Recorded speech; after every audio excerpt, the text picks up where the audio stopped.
这两天呀，罗永浩大战西贝的这个话题特别的热哈。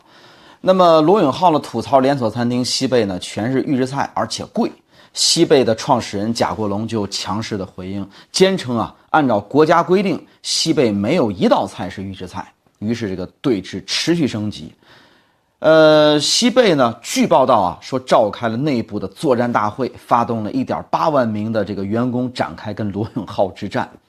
据吉木新闻报道啊，西贝呢在9月12号晚上的10点召开了作战大会，标题为“西贝1.8万名伙伴跟罗永浩之战”这个动员大会。西贝官方回应说，的确开了这么一个会，是为了让一线的伙伴依然用心呢做好每一道菜啊，用心服务好每一位顾客。同时，西贝也对一线的伙伴表示关怀，感谢他们的这种坚持的付出啊，是这么解释的。那么在星期五的晚上呀，罗永浩通过直播就表示说自己并不反对预制菜，只是想借此事件让预制菜市场啊透明化，维护消费者的知情权。其实他对预制菜的这个态度啊是一以贯之的。在此前，他和陈小青2个人搞了一场直播，在这个事儿之前，他就表达过类似的立场。我们看一下。其实预制菜没有那么可怕，明白？预制菜是健康的，它只是不美味，就是它的美味程度。我是，哎呀，我怎么说呢？合适的预制菜，它只是不够美味。我这么跟你说吧，我一年到头在办公室，要么吃公司食堂饭，要么点外卖，偶尔出去一趟，就希望吃点现做的。结果有时候去错了饭馆，一坐下，人家上来一吃就是个预制菜，就这时候就很愤怒，我就觉得你至少让我知道嘛，对，就是预制菜里面也分很多种啊，对，就是 easy to cook，easy to heat，easy to eat，就是也是分很多种的，专业了，你只要是那个预制了来加工的，其实。就你说的，1半以上的人是吃不出来是不是预制的。明白，预制了一部分流程，到最后那一下是到哪里做弄，这就在烹饪和呈现阶段还是交给厨师的，那这个都是没问题的。我们吃了这么多年的预制菜，对，香肠，这不都是预制菜吗？我们这个放在菜里面，我们从来没觉得，你这里边放了西班牙火腿，这是个预制菜。但这个大家知道吗？这个大家知道吗？对不对？所以我现在有时候愁是，就连那个青椒肉片、小炒肉这类的东西。你懂我意思吧？这个我们会假定应该都是现做的，因为你是饭馆嘛，你卖盒饭我都可以理解，你是饭馆嘛。而且还有一个，以前我去那个叫什么，我也不点名了吧，跟吉野家差不多，有一度北京到处都是他的连锁。他们家有一个咖喱牛肉饭，他就会当年啊没有预制菜这个词儿的时候，当年他就会把那个袋子啊，在他的热水里加热过，对，你知道我说的那家对吧？北京那个连锁店很多，他当着你的面把塑料袋啪一剪开就扣在这儿给你，这个时候我反倒是心平气和的。我觉得啊，你就已经赤裸裸的让我，虽然你没注明，但你已经赤裸裸让我知道它是预制菜了，因为它就在前台，不是后厨。对，特别大。这个我就特别没事儿。但是你气人的就是你进去还人模狗样说，哎，给我来个这个什么，今天什么菜不错，什么还跟人家寒暄了几句，人家还人模狗样的跟我回应了几句，然后端上来你一吃不是现做的，是的，这个就很愤怒。对，好，反正我们都支持要注明，应该立法注明，我也是这个态度，但我不认为妖魔化的预制菜是不对的啊。双方的争执呢是始于罗永浩的9月11号啊，也就是周四，在微博上发了一个帖，这个称啊西贝几乎全都是预制菜，还那么贵，希望强制饭馆注明是否使用了预制菜。而西贝的创始人、董事长啊贾国龙啊就反驳道，说我们啊一定会起诉他，一定会起诉他啊，他对我们的伤害是很大的。此后啊，双方持续展开这种口水战。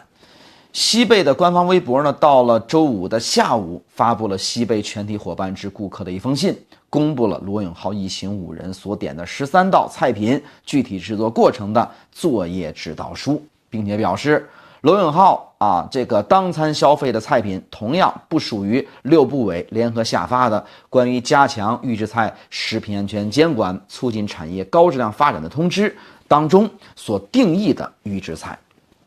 好了，这个罗永浩啊，在周五晚上的直播当中表示说，预制菜并没有国家标准，所以呢，西贝方面所说的按照国家标准，西贝是100%没有预制菜，这个话是彻头彻尾的撒谎。对于这个预制菜啊，中国的连锁经营协会的副会长兼秘书长王洪涛就解读到，说中央厨房制作的菜肴不纳入预制菜的范围。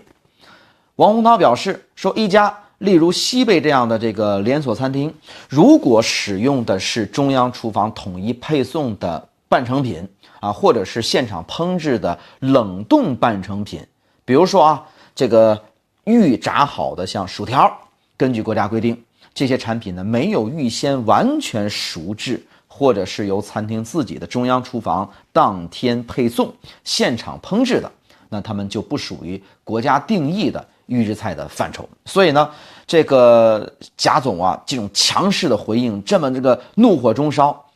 他觉得是有道理的，就是依据这个国家的标准。不过，多数支持罗永浩的这个网友就表示说西贝的问题，它不在于是否算不算是这个预制菜，而是你的价格太贵了。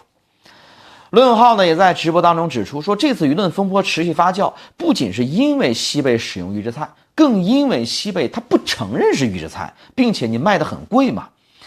罗永浩就举个例子说，西贝所售卖的古法戗面的馒头，售价为一个馒头是21块钱，够贵的，一个馒头21块钱，并对比了黑珍珠一钻餐厅鲁彩包子，售价为每个是16块钱，而这个米其林的2星餐厅鲁上鲁的包子售价是每个是28块钱。西贝就找了媒体来做直播，本来想是为自己平反的，不想呢却被记者当场揭了老底，后厨连炒菜的条件都不具备。可是此前老板为什么言之凿凿呢？我相信他真的相信了不仅他相信，后厨那些人也都相信了，否则怎么会面对直播、面对采访侃侃而谈呢？那这也不奇怪。此前呢我们知道那个李铁上央视的纪录片的时候，他也说过类似的话，就是他那个时候根本就没意识到他做的这些事儿是犯罪，因为在他们这个小圈子里历来如此。你看这就是问题所在了。这个问题绝不仅限于这个餐饮业，也绝不仅限于足球圈那种假大空，在各个圈子里积年累月的，行内人已经习惯了，并不觉得有什么问题尤其是行内的小圈子里的这种层层骗，最后就以为是弄假成真了。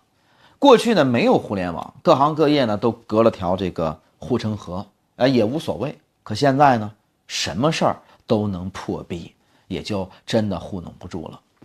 那么关于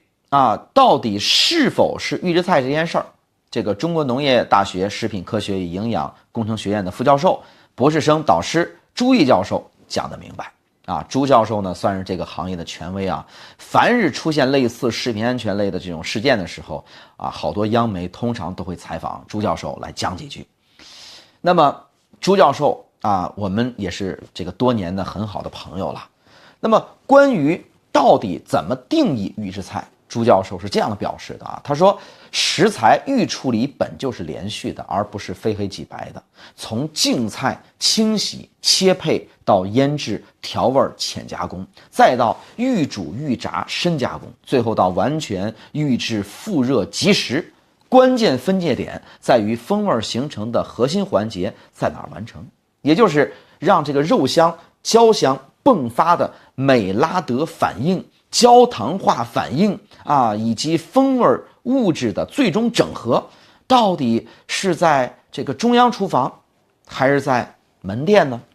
这里边说了一个美拉德反应，一个非常专业的名词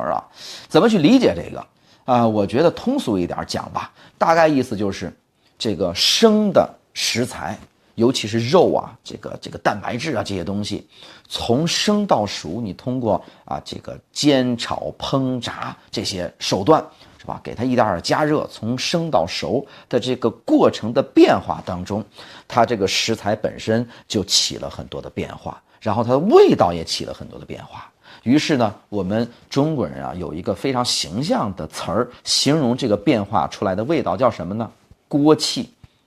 什么叫锅气？就刚出锅的东西你吃的香。为什么香？很多人就说这叫锅气，其实这就是所谓的美拉德反应或者焦糖化反应因为它刚出锅，通过我们的古法的煎炒烹炸等等这些手段，把它从生到熟这么一个过程，它就有了特别的味道，它就特别好吃。可是问题是，那么现在就是关于这个餐厅里边它的这一套反应最终的形成到底是在中央厨房还是在门店？西贝呢只拿门店呢有烹饪这个动作啊来当这个挡箭牌，绝口不提核心风味在哪儿形成。咱们换句话说，各位您在高铁上在飞机上吃的这种快餐，那一定是预制菜嘛，而且肯定没有锅气，因为它不可能开明火，那就只能用半成品在微波炉里加热，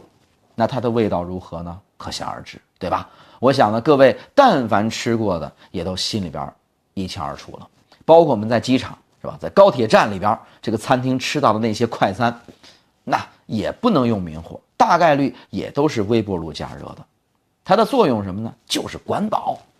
您肯定不会觉得这东西好吃。那么方便面呢也可以很好吃，对吧？有时候呢我去泰国还专门买他们的方便面吃。可是我知道那个是速食食品呐，就像是速冻饺子。可是您如果拿方便面给我泡开，然后问我要手工面的价格，或者是我去一家饺子店，是吧？饺子店给我煮速冻饺子，那就很不要脸了。这就是西贝的问题所在呀。就像朱毅教授说的那样，没有人会为中央厨房做好风味，门店只负责加热的菜支付堂食现炒锅气的溢价。您看，从当初的钟薛高到巴奴，从百果园到西贝，一切的问题都出在一个贵字，贵就是原罪。当然不是不能贵啊，而是在大众的认知里，您这个品类它不配贵。您想啊，一个雪糕，一顿火锅，几个水果，一顿预制菜，您要如此高价钱啊，这是要疯啊！按说本来呢，您贵，顾客不去消费就完了，毕竟谁的钱都不是大风刮来的，对吧？现在的大环境之下，韭菜也没那么好割了。可是这些老板不认呐，动不动就要教育顾客，什么你大学生就别吃我们的火锅啊，什么你吃不起就别吃。包括之前李佳琦因为这个网友买不起口红啊，让人家自己反思去，等等，不一而足。那如果总这样，那消费者就不认了。本来呢就是一个用脚投票就完了的事儿，非要闹到两方大吐唾沫星子不行，这是何必呢？这吃相也太难看了。不过呢，我们这个话说回来啊，说破天儿，您说这西贝有多么了不起的事儿吗？其实西贝也并没有什么不得了的事儿。中央厨房嘛，说的再直白点，就是预制菜，那肯定是餐饮业的大势所趋。因为只有这样，您才能做到品控，只有这样才能降本增效。这本没有错，当这个流程规范了，其实呢质量呢会是更好把控了，因为整个链条呢它都可溯源。关键的关键，这个餐饮品牌一旦做大，如果每家餐厅的饭菜质量完全不可控，全凭那家餐厅的这个厨子的水平，还有呢他当时的心情状态，那这只能是小作坊，他开不了大饭店呀。那么这次事件呢发生之后呢，全国的各大媒体啊纷纷都跑到这个西贝的后厨去采访去直播。虽然我们看到啊简直是大型的翻车现场啊，不看不知道，一看全是坑啊。接受采访的这些一线的员工啊，确实呢也没接受过这方面应对媒体应对舆论的培训。其实老板应对的也一般啊，所以呢几乎是坐实了您就是预制菜。但起码一条，你看看这后厨是吧，够干净吗？啊，这点最起码经得起拍摄吧。可是您但凡去过那些不是中央厨房的餐厅后厨，那基本上是进不去人的，落不去脚的，各种脏乱差。所以预制菜啊，或者我们说叫中央厨房嘛，这都不是问题。在这个问题上，无论您心里是否能够接受，那您也必须接受这个现实，也就是啊，如今的市面上您能看得到的各种的知名的餐厅，基本上都是这类的模式。但是我们想要的就是，毕竟还是有一些餐厅坚持古法吧，坚持纯手工吧。就像一个工业品，它有流水线，那也有手工匠人吧。那流水线既然把成本压缩下来了，就要让利于民呐。而我们呢，也愿意是吧，去给那些手工匠人们啊支付高额的溢价。那否则您对那些现炒现切的那些餐厅来说，岂不是很不公平吗？好，我们说回到这个罗永浩哈，那罗永浩这哥们儿是真聪明，浑身透着股精明劲儿，每说一句话的背后都是计算，几乎可以想到的景象是，他的大脑就是一台高速运转的机器。当那条微博发出之后，大脑 CPU 就咔咔作响啊，他在计算又有多少流量到账了。罗永浩们呢是要始终活在流量里的，流量就是他们的杠杆，有流量一切都有，所有的体面都能够维持着。如果说哪天流量抛弃他们了，那一切问题都来了。所以这就是他们的行事说话的初衷和动机所在啊，也就不难理解了。那么我这边也劝这个西贝创始人贾国龙贾总一句啊，您的话太多了，如果第一时间您别热血上头是吧，非得回应，而且回应的言之凿凿的，同时呢您也是有点动机不纯的，也想借力打力嘛，推出个什么罗永浩套餐，您说说您图什么呢？您抖这机灵干嘛呢？咱们说呀，这个经常是位居高位者，常年被这群中层给蒙骗，已经完全听不到真话，看不到现实了。估计您的团队连夜想出的这个套餐的方案，您听了特别美得慌吧？估计半夜都能给乐醒。谁知道呢？这是走了步臭棋。您要是不发布这个套餐，大家伙还真不知道这菜有多难吃。关键是您的餐厅特别难吃这事儿，又贵又不好吃这事儿，您自个儿知道不知道？社交媒体上您去看看啊，各平台的这个用户画像，说您在这地儿吵架能吵赢吗？老板们既然选择自己成为第一发言人，那就要具备足够的媒介素养了，否则一场舆论危机那就真能干倒一家企业。也不得不感慨，这样的环境之下越来越噤若寒蝉了，稍不留神啊，一旦出言不慎便前功尽弃。所以呢，越来越多人也不再发声了啊，有些老板已经清空了微博了。我认为啊，这并不是一个好现象，终究啊还是要让人说话。所以呢，大家也别揪着这个贾总的一些话啊，在里边挑刺儿啊，鸡蛋里挑骨头了。关于这个罗永浩大战西贝的事件啊，我们更应该关注的是预制菜的安全标准以及透明度，而不是要真的整死一家民营企业。好，感谢收看今天的谢飞观察。那么最后给大家留一个互动话题啊，就是您在这次事件当中是支持罗永浩呢，还是支持西贝呢？在评论区给我留言。我们下期再见。